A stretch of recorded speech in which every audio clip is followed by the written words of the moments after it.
we actually have a lamp right there. Nice. So Cool. So Manuai, are you guys just about ready to start the portion with Mark? People are still coming in, but we can get them assembled and sat down. And yeah, hi Mark. I I might. so What's that? I also have Star here with me. Johnson. Hi, Star. Celebrity status. Oh, hi, Hoku. Aloha. Are we using that microphone on the laptop? So I'll take a few questions, and then Star will take a few questions, and then if you guys want to see around the canoe, we can do that as well. Awesome. And then I think Mark and Hoku, Kaiulani Murphy is also in the audience at the Waʻa Okay. talk. So, so we can kind of just rotate through. And I'm moderating from OTV right now, so I'll most likely turn my camera off and just let you guys run with it once they're ready. Okay. So we'll have Kaiyo answer the hard questions. Yeah, save all the hard questions for Kaiulani. Okay. And I think we're just standing by for Manuai and Megan to let us know when they're all set. So I'm going to go ahead and turn my camera off and mute myself. Okay.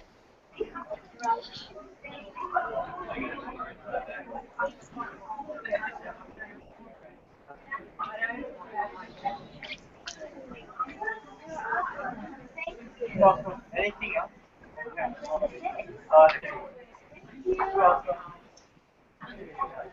I'm gonna try to show that.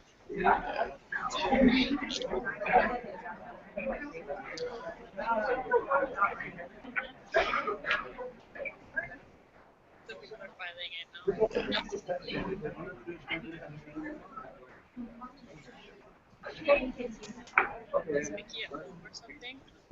Is Mickey at home or something? At OEVTV.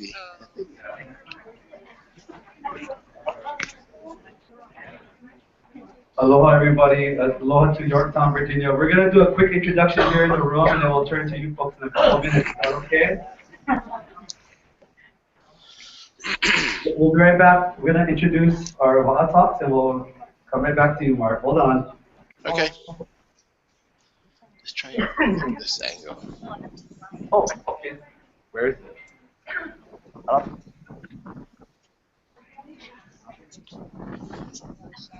That was our. Okay. I'll introduce everybody. Aloha, and welcome to Waʻa Talks. This is our final Waʻa Talks of the school year. Welcome to Kaimuki High School, home of the Bulldogs. Mahalo to all of the students who are here today beyond the normal school day to help volunteer and to put into practice what you learn every day in school with your academy, the Hospitality Academy. To all the Kaimuki High School faculty and staff who are here, thank you for remaining here with us today at Waʻa Talks. I want to just introduce myself. My name is Manuai Peters. I'm a resource teacher with the Superintendent's Office of Hawaiian Education. Waʻa Talks is a special time for teachers and students to come together to talk Waʻa, to talk canoe. In this case, we were formed actually 2 years ago to the month. Waʻa Talks was a reaction from teachers to have a forum to talk about the Malama Honua Worldwide Voyage. So the Malama Honua Worldwide Voyage is a special voyage, a 3 to 4 year long voyage in the corner. by the Polynesian Voyaging Society. And they are currently in Yorktown, Virginia. We're gonna we will hang out with them in a minute and they can share more about the voyage with you. We have some friends here who have some questions to ask the crew. So we're gonna call these people up in a few moments. I want to acknowledge the Hospitality Academy, particularly Lori, John, and Kaleo Anohano for being the pillars that helped to organize Kaimuki High School's hosting of this special event today.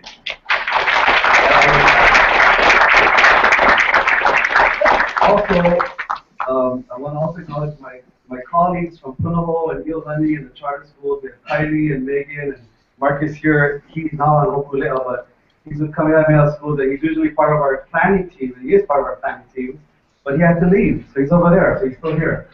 So he's part of our, what we call the Ed Hui, who helped organize these Waʻa Talks throughout the school year. As we come to a close with Waʻa Talks 2.0, we're looking forward to next year, and if you're here earlier, Halal Kumana did an amazing presentation on place-based learning, and they volunteered to host the next one at their school in Makiti come fall 2016. We also want to acknowledge our principal here, Mr. Wade Araki, for allowing us to be here on this beautiful campus, both outside. And let me check with my colleagues. Did I forget anything here, people? I'm going to get started then. We're good? So here's our technology. We have on Google Hangout, a Google product. We have a few people in the room. We have, through this computer, we're going to use the mic and the camera. We'll let them open up, and then when we get to the Q&A part, we're going to call up Julia, Christy, Richard guys to come up and stand on the dot and ask your question. But without any further ado, I want to say aloha mai kako e Mark, I'm Star, Yorktown, Virginia, and I think we have Miki Tomita here on Oahu, kind of manning the Google Hangout. So here we go. You're on. Aloha. All right. Star and myself, we're on Hokulea right now. We're in Yorktown, Virginia. It's about 10:45 p.m. So we're using a lamppost to light us up. It's really cold. I would say it's about 50 degrees, would you say? Yeah. It's about 50 degrees. The wind is blowing. And so it's a little chilly right now. The rest of the crew are at a hotel. So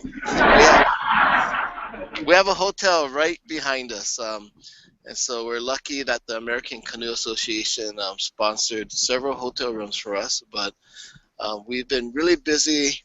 We've had canoe tours. We've also met with the indigenous people of this area along our way as we make our way up the intercoastal waterways. Tomorrow we're going to be visiting two schools. We're going to be visiting a high school, talking to them about marine debris and different ocean awareness things.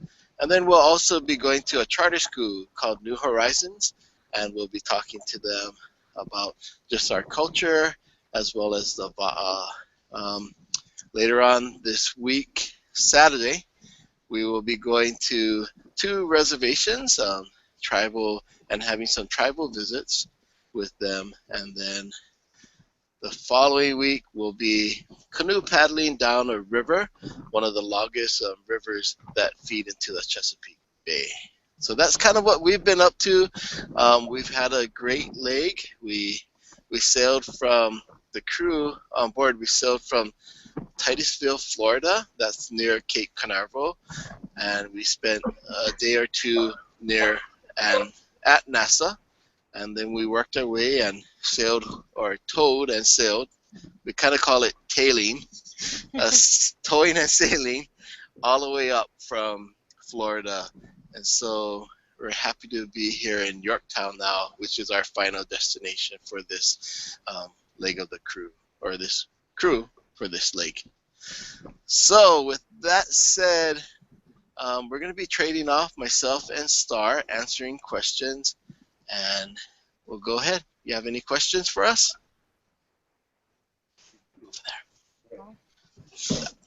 Yes, we do have a few questions. I think we know we have adult questions already like queued up, but do any of the students want to come up first? They kind of break the ice and ask the question. No questions too silly. Have you learned that already? Is there any questions good here? Nobody? I have a question. Okay, cool, Kaleo. What is different about I think you gotta come to the dot here. Come on, play the rules here. I'm so sorry, I'm just so excited. The mic is good because they can hear even better, so here's the mic. Aloha mai ka pehea. Mai kai. Aloha. Oh, ha'o ke I ko maka. Wow.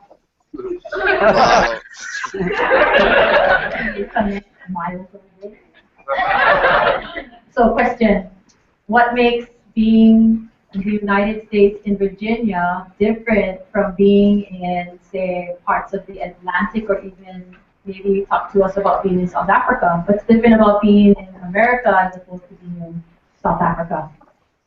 Okay, so the question was breaking up, but I think the question was, what is the difference being here in Yorktown or in Virginia compared to different other places that we've been at? Is that the question? Yes, Pololei. Okay, all right. So for me, I've been several places with the voyage.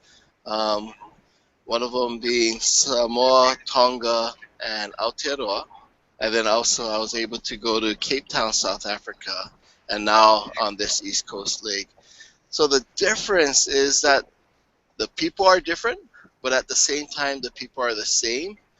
We had a great welcoming ceremony here in Virginia that the tribal leaders as well as the tribal elders came and welcomed us. And it felt different, meaning that I never experienced that Native American welcome, especially coming from Hokulea, but they made a lot of connections for us. Um, they did a dance that talked about the canoes and how they traveled on the canoe and then they came together as one. And that was very similar to, for me, when we went to Cape Town, when we had the welcoming ceremonies there, where it was also different, but they made the connections. When Archbishop Desmond Tutu's daughter spoke, she talked about um, all of us as coming together from one ocean, and that was also mentioned here in Virginia.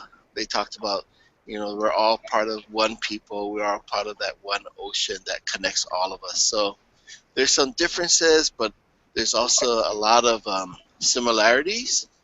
And one great thing is that all the places that I've been, which are not a lot of places, but the places that I've been, people have always been very welcoming, open arms, just coming up and bringing whatever they have to the canoe.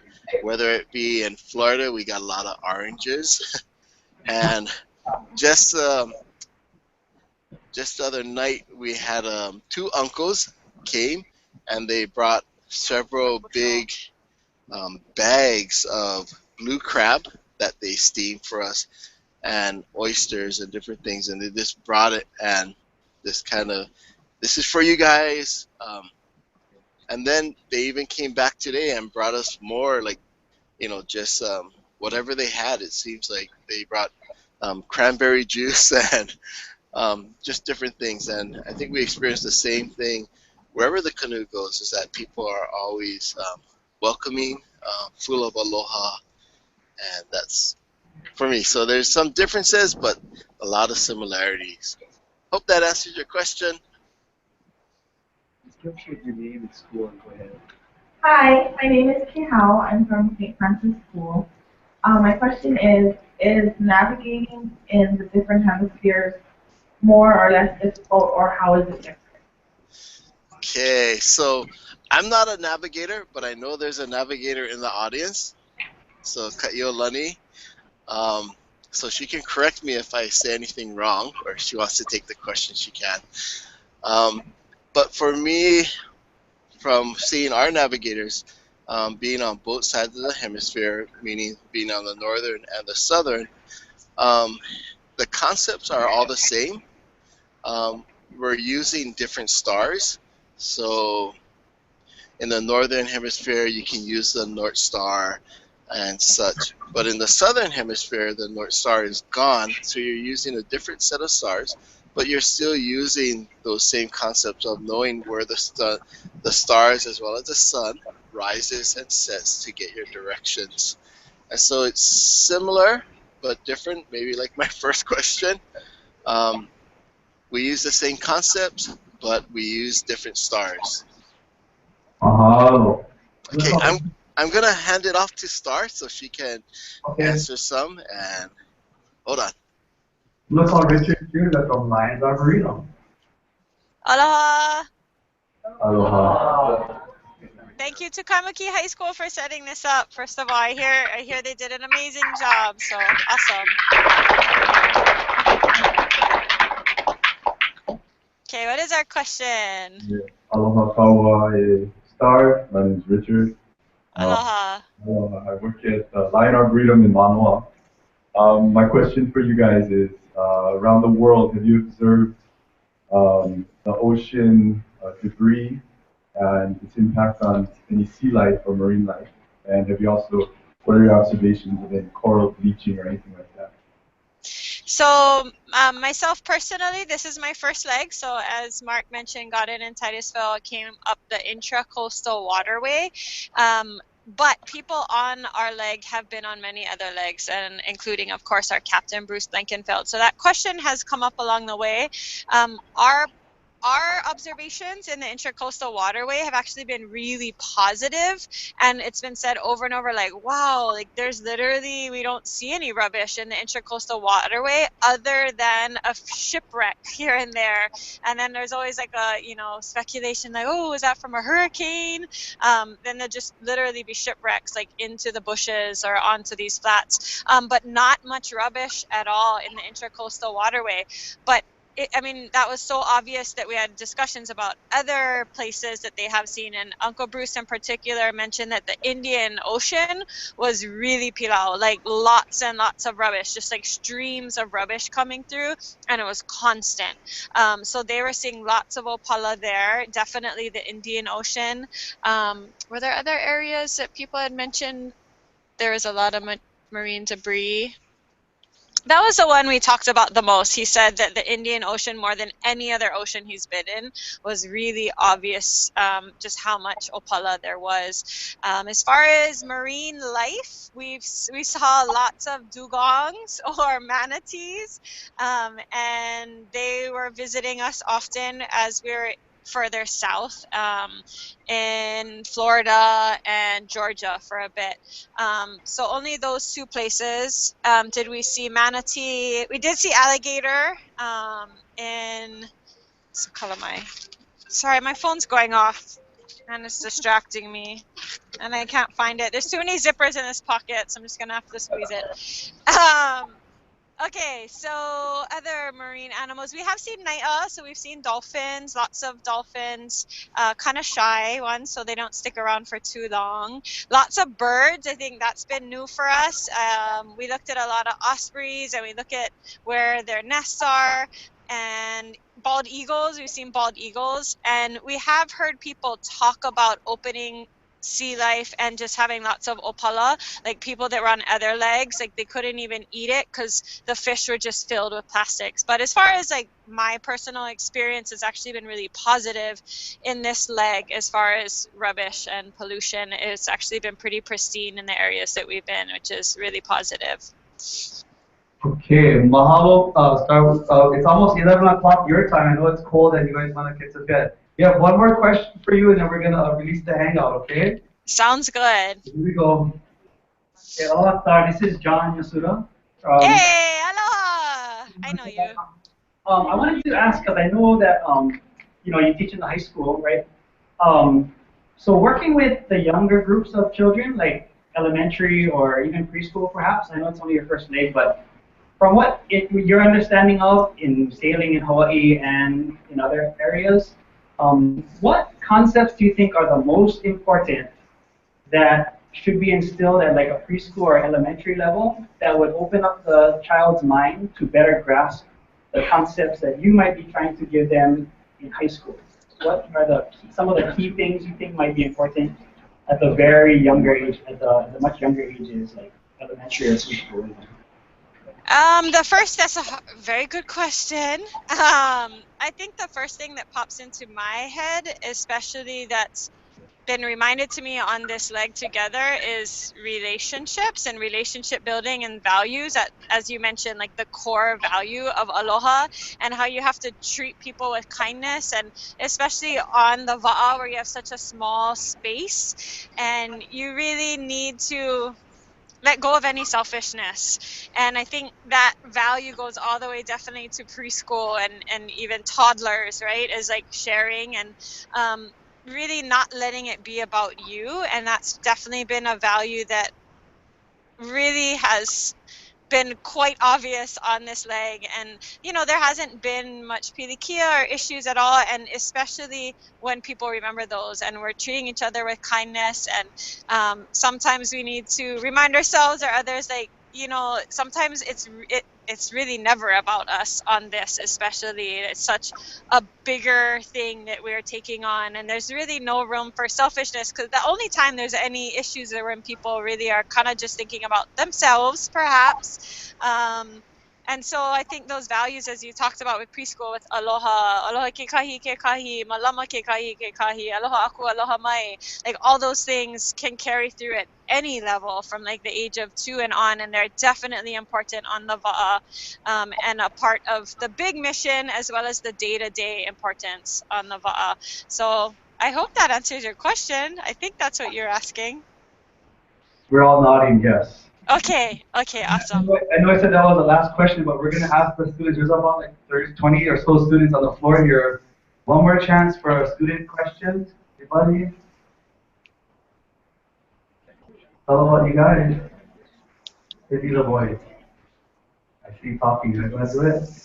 No. Okay. Sure? All right. With that in mind, we want to mahalo you guys, the Hokulea crew, and the Malama Honua Worldwide Voyage, sponsored by Hawaiian Airlines. We do have Kailani Murphy. She's a navigator. She's also with, she's at her full-time day job is instructor at Hawaii Honolulu Community College. Why don't you just say hi real fast and talk to your friends, and then we're a little bit behind schedule, but we're okay. Aloha Ka'iu. Aloha Star, how's it, Mark? Good to see you guys. Yeah, same. We can't see you, but we can hear you. I know that voice well. It's my silhouette. Well, I guess I have a question for you folks. Okay. What has been probably the most, I guess, the biggest learning experience for you folks on this particular leg of the voyage? Sorry, say that one more time. What has been the what? The biggest learning experience for you on this leg of the voyage? The biggest learning. Wait, say it one more time. The biggest learning experience. So an experience you guys had that was just like eye-opening to you, or just like really I don't know. Yeah. The biggest. Well, there's been many, to be honest. So I'm having a hard time thinking because every single port. But one that really sticks out in my mind is probably not one I would have thought or anticipated. I thought that it would be one of these ports, of which there are many. But one thing that really stands out in my mind that for me personally has been a huge learning experience is when we were coming into Charleston, we had probably the nastiest weather so far, and it was our arrival ceremony, so we were expected to come in, and there was small craft advisory, 30-mile-per-hour winds. We weren't exactly sure where we were going. We had to come up through an area which seemed like hundreds of little sailboats like zigzagging around us, and then find this tiny dock, and it was pretty crazy. And we had to side tow, and it was my first experience in seas like this. And for me, what was just so powerful was watching our captain, Uncle Bruce, and you, I'm sure you've had these kind of experiences with him, and just how incredibly calm and cool and collected he was, and the importance of seeing a leader with that kind of power in that kind of a situation, which could have gotten really crazy with people swearing at each other or yelling. And there was not one single moment that felt out of control or that he gave any sense that he was worried or not sure of what to do. It was just this incredible calm and just power. And that really, the watch captains fed off of that, and then the rest of the crew fed off of that, and there was this just total everyone coming together with calm, and I just had this deep sense of like, we're okay. Like, even though the wind was just whipping, we actually cracked the catwalk, we ripped off a cleat, and at no point, even when the cleat ripped off, which the fender was connected to, which connected to like keeping Hoku off of our escort boat, Mark over here just calmly with Uncle Bruce, like wrapped it in a new place, and we were all good. And it was amazing for me. I'm also a soccer coach, to see a leader like that and just to see this whole thing in action. And at no point did I feel scared for Hoku or for me or any of the crew, just because of that power that Uncle Bruce had and that calm, cool, and collected nature that he had. And that to me is probably one of the most powerful experiences I've had from this voyage altogether. And just to see that kind of leadership, and to be honest, like, oh man, that was like a hero to me. Like, I hope I can be a coach or a leader like that someday, to always just be calm, cool, and collected and strong, like the strength in that time. So in a time like that, whether it's literally on the open ocean with crazy seas and winds, or just when things are getting hectic. So for me, that was probably the biggest learning lesson from that one experience that I had. But I could hand it over to Mark, and maybe he could share a really transformative moment for him. You want to take that same question? It's kind of a good one. We're gonna ask to. We're probably gonna break it right now because we have to keep Okay. the rest of our schedule.